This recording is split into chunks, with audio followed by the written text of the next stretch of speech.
Hi guys, welcome to Eminent classes.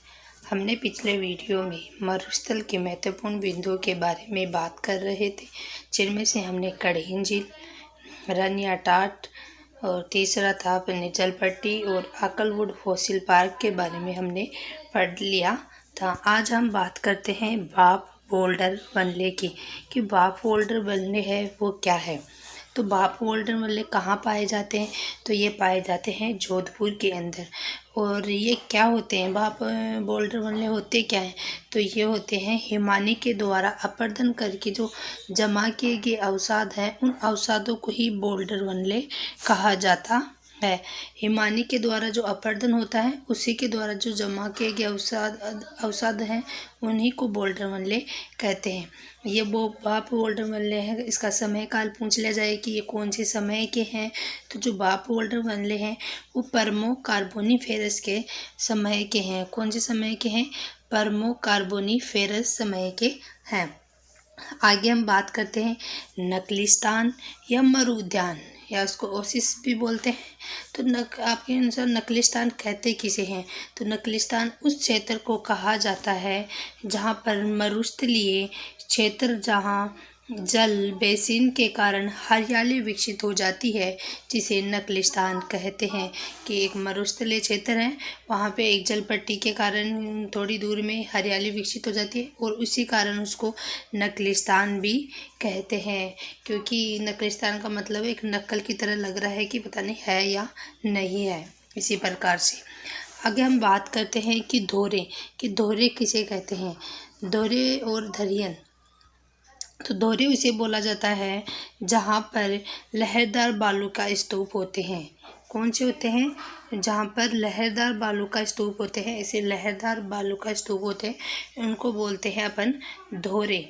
और वो स्तूप जो गतिशील या स्थानांतरित होते हैं, जो बालू का स्तूप, उन बालू का स्तूपों को दरियन कहा जाता है।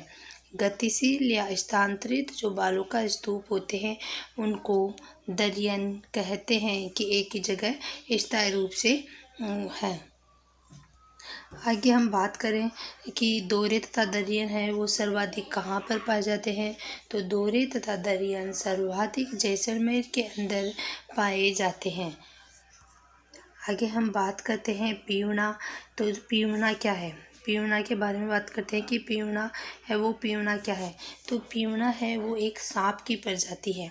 एक एग्जाम में पूछा गया है कि पीवना सर्प है वो कहाँ पाया जाता है। तो इसका ध्यान रखना है कि पीवना जो सर्प है वो जैसलमेर में पाया जाता है। इम्पोर्टेंट है, एग्जाम में पूछा गया है इसके बारे में।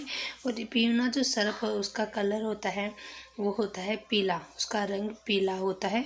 और जो पीवना सर्प है वो सर्वाधिक जैसलमेर के अंदर पाया जाता है। और पीवना एक सर्प की प्रजाति है। आगे हम बात करते हैं कि मरुस्थल का जो मार्च होता है वो किस प्रकार से होता है। तो मरुस्थल का मार्च क्या होता है? पहले तो सबसे पहले तो यह है कि जो मरुस्थल का मार्च होता है वो किसे कहते हैं या वो क्या होता है।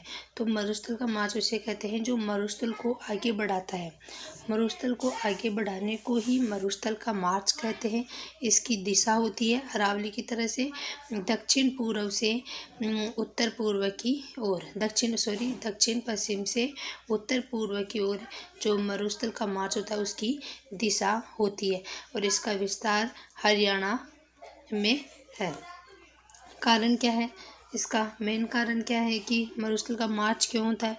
तो इसका कारण है बरखान। मरुस्थल क्षेत्र है जो पवनों के द्वारा मिट्टियों का जमाव होता है। जमाव होने के कारण बरखान बनते हैं, वो बालू का स्तूप बनते हैं, जिसके कारण धीरे धीरे ये पवनों के द्वारा मिट्टी आगे आगे जाती रहती है। उसी कारण जो मरुस्थल है वो आगे बढ़ता रहता है। इसी को हम मरुस्थल का मार्च भी कहते हैं। Thank you.